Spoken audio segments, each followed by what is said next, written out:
তুমি কি আমাকে মডেলের জুতোগুলো এনে দিবা? আমার জুতা নেই, তোমার জন্য জুতা আনবো আমি। তোমার জুতা থাকতে হবে না, তুমি ফকিন্নি, সারা জীবন ফকিন্নি থাকো। আমি জুতা নিয়ে আসছি। বন্ধুরা, আমার স্ত্রীর জুতো নেই, যে কারণে সে জুতোর জন্য রাগ করেছে। আর আমার টাকা নেই যে জুতো কিনে দেবো। টাকা নেই তো কী হয়েছে, আমি অনেক সুন্দর করে কাঠ দিয়ে জুতো বানিয়ে দেবো।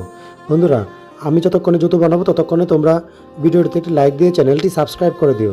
তোমরা যদি সাবস্ক্রাইব করো এবং ভিডিওটিতে লাইক করে দাও, তাহলে আমি অনেক মজা পাবো, আনন্দ পাবো, অনুপ্রেরণা পাবো, আমি নতুন নতুন ভিডিও বানাবো তোমাদের জন্য। বন্ধুরা, আমার জুতো বানানোর কাজ প্রায় শেষ। এবার আমি রং করে দেবো। আমি সাদা রং এবং নীল রং দিয়ে জুতোগুলোকে সুন্দর করে সাজিয়ে নিচ্ছি। বন্ধুরা, আমার জুতোর কাজ প্রায় শেষ।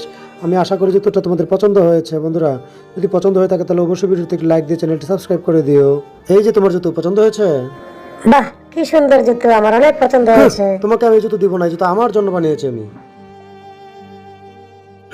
হে নাও, কান্না করো না, জুতোগুলো আমি তোমার জন্যই বানিয়েছি। চলো এবার।